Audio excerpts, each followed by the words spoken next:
Okay, all right, we're ready to get started now. So, good morning, everybody. You know, it's great, as I said earlier, it's great to see all of you here today on a rainy day that you all came out for this special opportunity. And as you can see, we have two special guests with us, Senator Mikulski and Administrator Bolden. They've been obviously great supporters of NASA. And today we'll be talking about JWST, and they've been great supporters of the James Webb Space Telescope. Before we get into the James Webb portion, though, I would like to mention that 2013 was an incredible year for NASA and the Goddard Space Flight Center. So we're extremely pleased to have Senator Mikulski and Administrator Bolden here to help acknowledge some of these accomplishments. And already this year, we've had two great accomplishments. We launched TDRS. It's on the way to geosynchronous orbit. Everything is going well. We had a sounding rocket launch campaign at Wallops. And I see Bill standing in the back, and we're still waiting to launch one from Kodiak to look at the Aurora Borealis. So it's been a very, very busy year already. And later on this month, we'll be launching GPM from Tanegashima in Japan. However, we can't spend all of our time talking about the outstanding accomplishments that marked 2013 and the beginning part of this year. We do want to take this opportunity, though, to note the significant year that JWST had in 2013 and the beginning of 2014. Most of the hardware, all the critical hardware is here now for the James Webb Space Telescope to begin testing. We just recently completed at Northrop Grumman the critical design review for the spacecraft. And today you're going to have the opportunity to see some of that hardware. I'd like to take a moment to acknowledge some of our special guests that are sitting in the front row.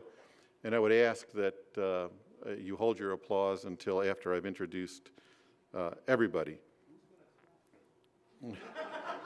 Okay. All right, I don't know how to follow that, but at any rate, we'll try. Okay, sitting right here in the front is Dr. John Grunsfeld. He's the Associate Administrator for the Science Mission Directorate. Next to him is Eric Smith, the Acting JWST Program Director and the Program Scientist. Sitting next to him is John Mather, the Project Scientist, Senior Project Scientist for JWST and our Nobel Prize winner. Next to him is Bill Oakes, the JWST Project Manager. And next to him is Matt Mountain, the Director of the Space Telescope Science Institute. And next to him is Bill Smith, the, what are you, President of the Association of University for Research in Astronomy. Sorry about that. Let's see, my thing is out of order now. So I have Rob Strain, the president of Ball Aerospace, and many of you may know him. He used to stand up here where I am. We have Wanda Segur, who is the vice president and deputy for civil space at Lockheed Martin Space Systems Company. We have Bill Mackey from the Canadian Space Agency, Marco Siriani of the JWST Science Operation Development Manager of the European Space Agency, and we have, I apologize, Charles Atkinson, Director of the JWST Optical Telescope Element from Northrop Grumman.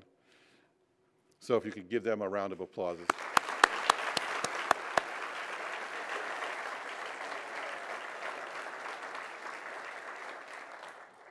Trust me, without their leadership, we wouldn't be here today. They have taken JWST from, in some cases, from the beginning, like John and Eric, and in others since we had that little hiccup a while back, and brought it to a really great state that it is today.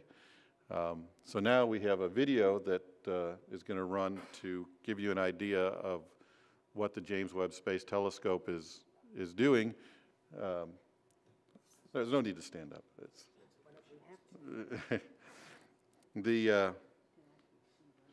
So James Webb is the follow-on to the Hubble Space Telescope. It's going to allow us to see back in time in the formation of the universe when the first stars and galaxies began to form. It's also an incredibly technical and complex machine. You can see some of the hardware as it's coming in. The instruments are located behind a tennis court-sized sun shield that shields the instruments from the sun. And then it operates at 50 Kelvin or minus 390 degrees Fahrenheit. To give an idea of that, that's colder than the liquid hydrogen in our most sophisticated rockets that we use. It has 18 beryllium mirror segments that work together to form a single mirror, 6.5 meters in diameter. That's more than 7 times the area of Hubble's 2.4 meter diameter mirror. As I mentioned earlier, last year marked an incredible time of progress for the telescope. All 4 science instruments are here, and their representatives are here in the front. All of the 18 flight mirrors arrived. We had the first test of the integrated instrument module last year, and as I mentioned, we completed the critical design review. It's being assembled as we speak, and now, if we're going to try and do a virtual tour with Paul Geithner, who's the Deputy Project Manager, we'll have an opportunity for the people up here to ask some questions. So, Paul, can you hear me? And are you ready to start? Chris, I can hear you. Great. Everything is working, even in the rain. So, Paul, go ahead and take us on a tour of the facility. And I might note, this is the same facility that for many years was used to develop the servicing hardware for the Hubble Space Telescope. So it's moving on to its next generation. Paul, it's all yours. Thank you, Chris, and good morning. I'm coming to you from the largest clean room of its kind in the world, the Spacecraft Systems Development Integration Facility. The air in here is about 100 to 1,000 times cleaner than the air you're in right now. And it's like an operating room, and this is basically the birthing room for the James Webb Space Telescope. So with Mike McClare here, we're going to go ahead and review some of the hardware that's in here. First, I want to show you the NIRCam. That stands for near infrared camera. This is the workhorse. This will be the workhorse of the telescope. It's going to take stunning images of things never before seen. It also functions as the tool we use to align and fine-tune the telescope when it's in space. Even though it's very clean in here, this has a protective anti-static bag over it. Even cleaner while it's sitting here. So this is our #1 instrument. It's from the University of Arizona and Lockheed. And we'll come over here with Mike to look at the next instrument, which is from our partners, the European Space Agency. And it is the NIRSpec, which stands for Near Infrared Spectrometer. This is a very powerful spectrograph. What that does is it's going to spread light into its constituent colors, kind of like a prism does with light, or raindrops do with light to make a rainbow. It's going to spread light into its constituent colors, and that way scientists will be able to determine how fast objects are moving, and it will also tell them what they're made of, their chemical composition. So we'll be able to see what stars and galaxies are made of, and even perhaps detect the molecules that we know are associated with life in atmospheres around other planets, orbiting other stars. It's pretty exciting. And then over here, next we have, inside the instrument module itself, is the mid-infrared instrument, or MIRI, and it's the silver one on the side. This is both an imager and a spectrograph, and it's unique in that it takes images and spectra at the longest infrared wavelengths. This will be a very powerful tool for confirming if an object is one of the very first in the universe or not, and it will be very powerful for doing studying star and planet formation. And then last among the 4 instruments is the FGS nearest, that's fine guidance sensor, near infrared imaging slitless spectrograph. It's a mouthful. That is from Canada, from the Canadian Space Agency, our other international partner, and it serves a critical function. It will enable the telescope to point extremely precisely on its targets. Again, it's from Canada, and I neglected to say MIRI is from a partnership of Europe and the Jet Propulsion Laboratory. So there are 4 instruments and the science instrument module itself, which was designed and assembled by Goddard people here at Goddard. It's a marvelous structure. It's the heart of the observatory. So now I'd like to walk over to show you a primary mirror segment. So on the way, I want to talk about why infrared. Well, if you want to see visible light from the very first stars and galaxies to illuminate the universe, you actually need an infrared telescope today to see it. And that's because the ultraviolet and visible light emitted by those very first objects has actually been stretched into longer wavelengths of infrared light by the expansion of space itself since that early epoch. And so that's why James Webb is an infrared telescope.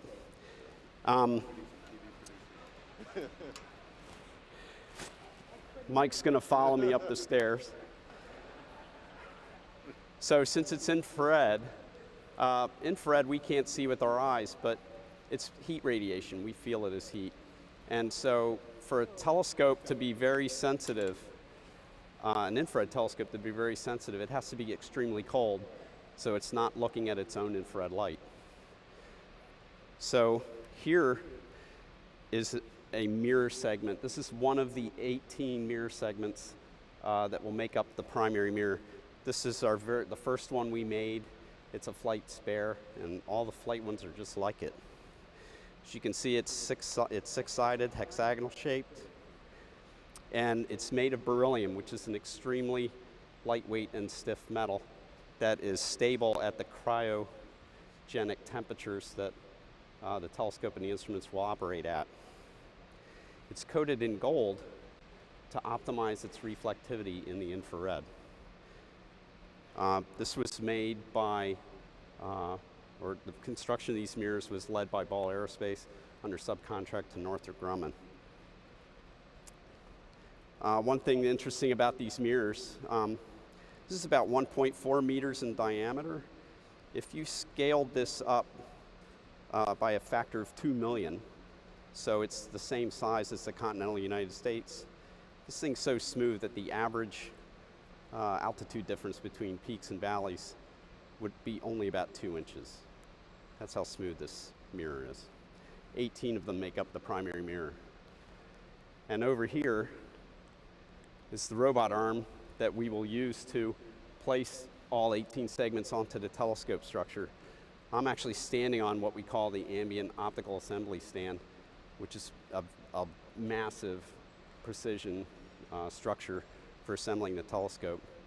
This is a pretty neat robot arm. It will place each of the 18 segments into what we call the backplane. It's a structure that will hold the mirrors. And this is right here is an engineering model we use to validate our design of the structure. It has 3 out of the 18 cells on it. And we were practicing putting mirror segments into this before the flight structure shows up. So that's what I have to show you right now. Lastly, if you want to see where all the mirror segments are, up on that mezzanine, looks a little bit like the nursery from the movie Alien. That's where all those cool looking shipping containers are where the flight mirrors are. So, you know, just in closing, some of the greatest discoveries from Hubble were basically answers to questions no one even thought to ask. And James Webb Space Telescope with its tremendous capabilities will really be something. You know, whenever we look at nature with new and powerful capabilities, we always discover amazing things. This is the promise of the James Webb Space Telescope. Okay, thank you, Paul.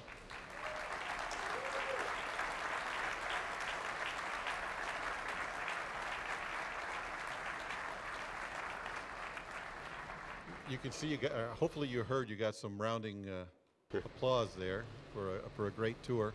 Someday we'll let people see your face. And now I'd like to give Senator Mikulski and Administrator Bolden an opportunity to ask you some questions. Great.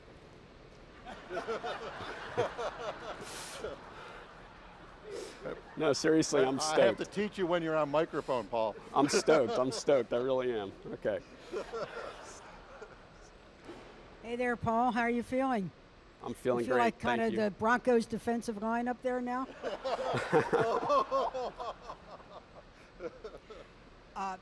Here's my question. Paraphrasing over the Ronald Reagan quote of trust but verify, ours is test but verify. We all remember the white knuckle experience of the Hubble, that after it got up, it needed to be repaired, the famous mirror, the largest, most expensive contact lens in world history. My question to you, as we look forward to the testing and verifying, what lessons learned from the Hubble experience will be applied here so that when we launch the James Webb in 2018, it really is error-free? One is... Do you feel like the first 30 seconds of that game? No, Paul, your audio dropped out. Oh, can you hear me now? Yeah, we can hear you. All right. No, it's a great question, of course.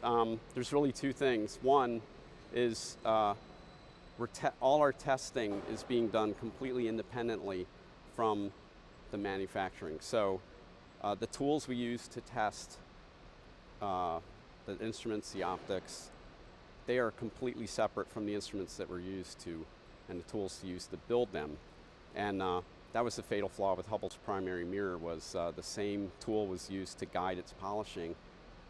It was later used also to verify its figure. Well, if you set it up wrong, you're still going to get a right answer, or you think you get a right answer. So what we've done here is all our tooling is for manufacture and our tooling for verification are separate. And then the second thing is independent review.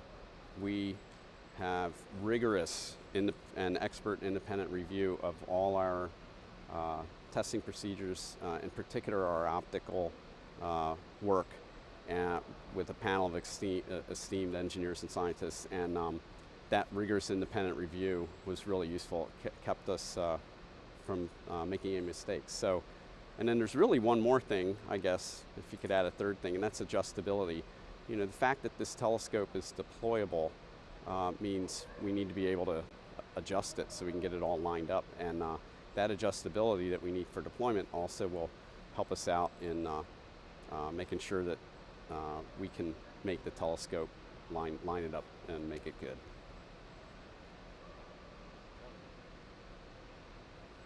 Okay, thanks, Paul. Mm-hmm. And now it's my privilege to introduce our administrator, Charlie Bolden. You all know him. He's been a great supporter of the James Webb Space Telescope through its development. And of course, you know, he and John actually visited Hubble. Charlie delivered it, John fixed it, and improved it, and Senator Mikulski paid for it.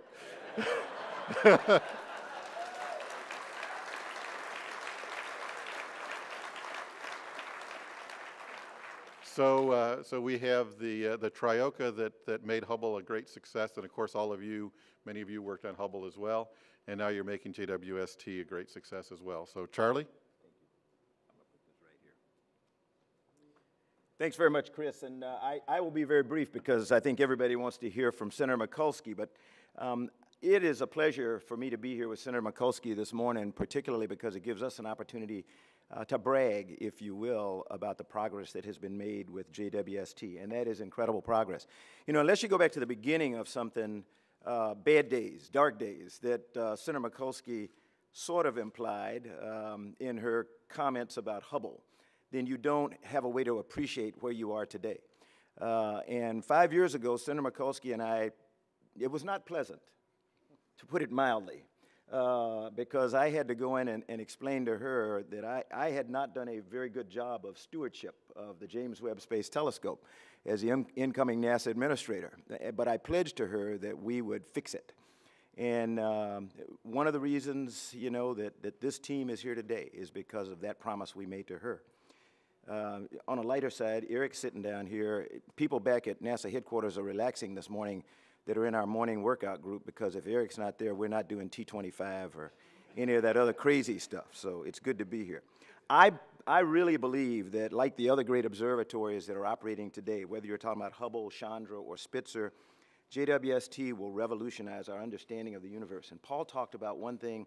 If I had asked a question, it would have been, I am very, very hopeful that what Paul talked about with NIRSPEC, for example, that we can look into the atmosphere of some of these planets that we are now discovering, you know, with other instruments that we call exoplanets, particularly those that seem to be very similar to Earth. That we can look into the atmosphere of these planets with James Webb, and just like you teach a kid today what the percentage of nitrogen or oxygen or hydrogen or other gases in our atmosphere are and why that sustains life, we'll be able to do that with James Webb in planets that are, I mean, they were inconceivable 10 years ago. I mean, just think about it. Millions of them potentially. So I think that's the promise of James Webb, and I think that is something that there's probably not many people who recognize that outside of this room better than Senator Mikulski. And I think that's the reason that she was so tough on us and so demanding that we get it right.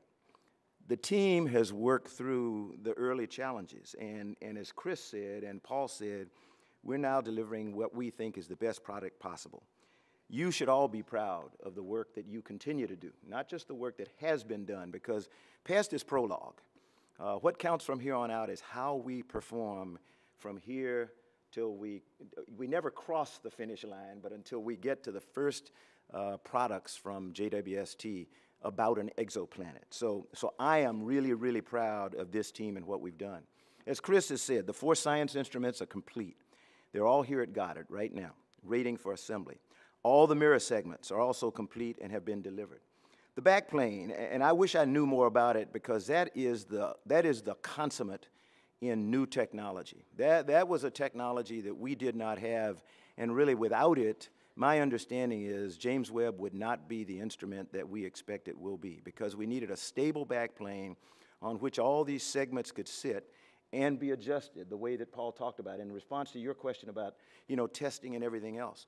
Not only are we going to test and test hard here on Earth, but when we get it in space, we can actually make adjustments with it because of this new technology backplane on which these 18 segments sit, and we can adjust it real time if we have to. So that's incredible. It is an absolutely impressive piece of engineering, and it includes new technologies that make this spacecraft unlike any other we've ever developed before.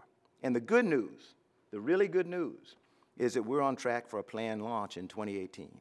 And that's great news. We've got cushion in our schedule, and we're hanging in there in cost, so we're doing, I think, pretty well. I want to thank Senator Mikulski. I want to thank you personally for being tough on us and for continuing to be tough, because it's sort of like raising your kids. You know, you can give them everything they want. You can try to be easy on them, but there is nothing like tough love. And I kind of describe that as Senator Mikulski's approach to us. It's been tough love, and she continues to hold our feet to the fire, and I know as long as she does that, we will try not to disappoint. We wouldn't be here today if she hadn't championed this critical capability for NASA. No question, none whatsoever. So anybody who thinks we would, you got another thought coming. We would not be sitting in this room today talking about JWST had it not been for her. I know she understands just how important it is to continue to push the boundaries of what we can do in space. With her support, Congress has passed an appropriations bill that reaffirms support for the bipartisan space exploration plan agreed to back in 2010 by the President and the Congress. Again, she's holding our feet to the fire. She said, okay, this is what you said you're going to do back in 2010. This is what the President put his signature on, and I'm holding you to it. It provides funding for the President's plan to return American space launches to the U.S. as well as groundbreaking scientific discoveries, game-changing technologies, and cutting-edge research into cleaner and quieter airplanes. We're doing all that, and we're doing it because of the support that she has continued to give us. The bill keeps NASA's deep space exploration program on track and will continue to spur American innovation and keep the U.S. the world leader in space exploration, as I continually tell people like Frank Moring, who's sitting out here, and others, and one of these days they're going to believe me, that we are the world's best, and we are still the world's leader when it comes to space exploration and scientific discovery. And I think we owe a lot of that to the lady who's sitting to my right, and I'm going to now ask to come to the podium. So it gives me great pleasure to introduce a great friend to NASA and to the Goddard Space Flight Center, Senator Barbara Mikulski. Madam Chairman.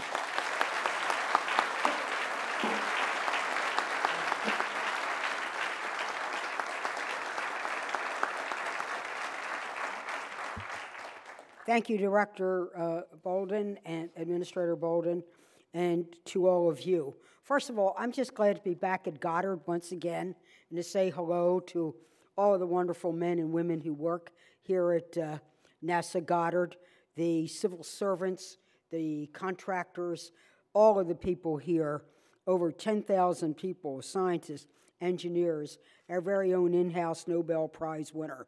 I'm so proud of Goddard.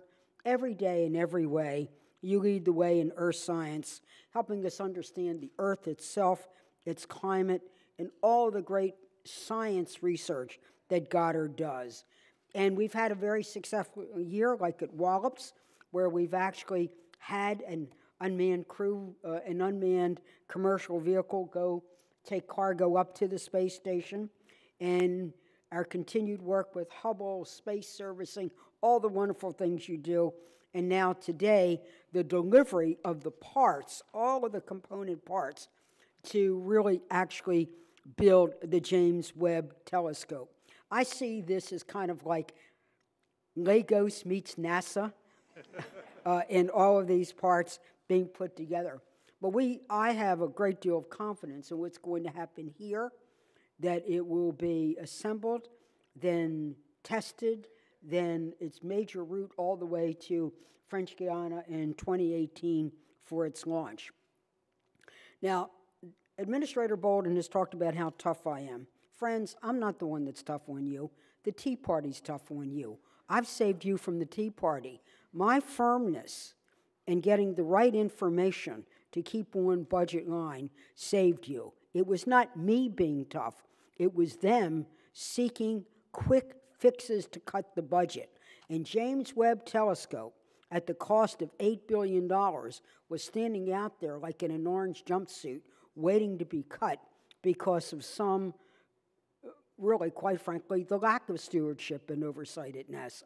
But we've now righted that ship with the Cassini report, the fact that we have a actual game plan for making sure the project is completed on time. We were able to do that. But just remember, it's not me. Let's not make it personal. The fact is that me was to make sure you got to do what you do. My job is to help you be you. My job was also to try to protect the overall NASA appropriations. And I am so pleased that this year, and on January 20th, we passed the fiscal appropriations for the funding for the United States government for fiscal 14. It was bipartisan, it was bicameral, it was the first time in several years that we actually got it done. And that means to everybody here who works at NASA, both at Goddard and all of our wonderful facilities, there will be no more government shutdowns. There will be no more furloughs. And for fiscal 14 and 15, we can guarantee that there will be no more sequesters. That's why I was firm, so that I could fight for you, and at the very end, we could deliver for you. Aren't you excited about that?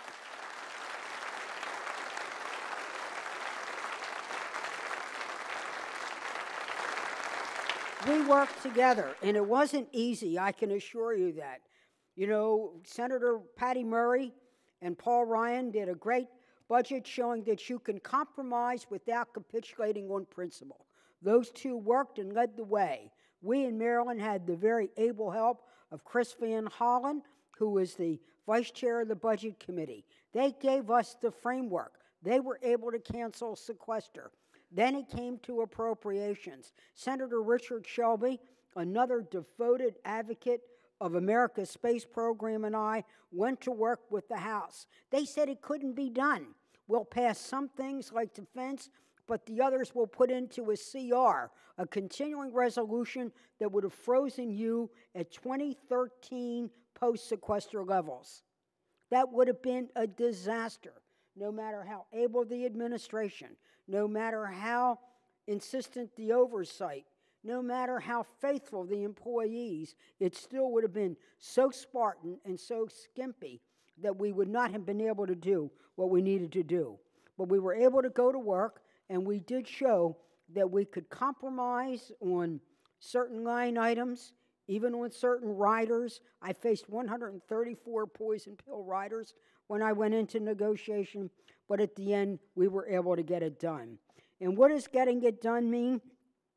We will fund NASA at $17.65 billion. The James Webb will get $658 million, $23 million more than fiscal 13. But most of all, for the NASA employees and for the contractors, we won't face sequester. We will actually have certainty in the budget so that we can plan, we can test, and we can execute. And we did that because we are so proud of you. For this we know that 2013 was indeed a tumultuous year. 97% of NASA's workforce went through furloughs, halting research projects, causing delays in testing. Now we feel that we are on track. We have so much faith in you, and that's how we would round it. We have the right stuff. So much is said about America's exceptionalism. Our exceptionalism lies in science, technology, discovery. That's who we are. It's not only financial entrepreneurship, which is, yes, the hallmark of our country, but it's intellectual entrepreneurship and working with great partners like one of the most wonderful neighbors you could have in the world, the Canadians. And I think the Canadians deserve an extra round of applause. So to our Space Mountie today, we say hello to you. So I'm happy to be here at NASA today because this is the latest piece of the puzzle, bringing important instruments and mirrors to Goddard. When completed, this new telescope will absolutely secure our lead in astronomy, I think, for the next 50 years, inspiring generations of stargazers and scientists. For all the groundbreaking that Hubble did, for the rewriting of all the scientific textbooks that Hubble did, the fact is that James Webb, with its 18 high-tech mirrors and 4 advanced scientific instruments, will even be far more superior. And even 50 and 100 years from now, they'll be writing books about what the Hubble did and what James Webb does. We're so very proud of what is going to happen here. So much has happened already. The fact that all of the parts are here, that it's actually happening, that we actually saw on our virtual tour, the whole process going the next step, is why we work so hard. And I said when I was at the Space Telescope Institute, what is so phenomenal about what we will do and working with our international partners is that a lot of our information and our knowledge will give away. A big nation can build a telescope. A rich nation can build a telescope. But it's only a great nation that shares that information, that knowledge, that know-how with the world. This is why I'm so proud of what you do and how the United States of America will lead the way. But in leading the way, we do it with others. And I believe that we'll look back on this milestone as one of the great benchmarks. So good luck to all of you who are going to test, verify, and move it on. And may the force continue to be with you.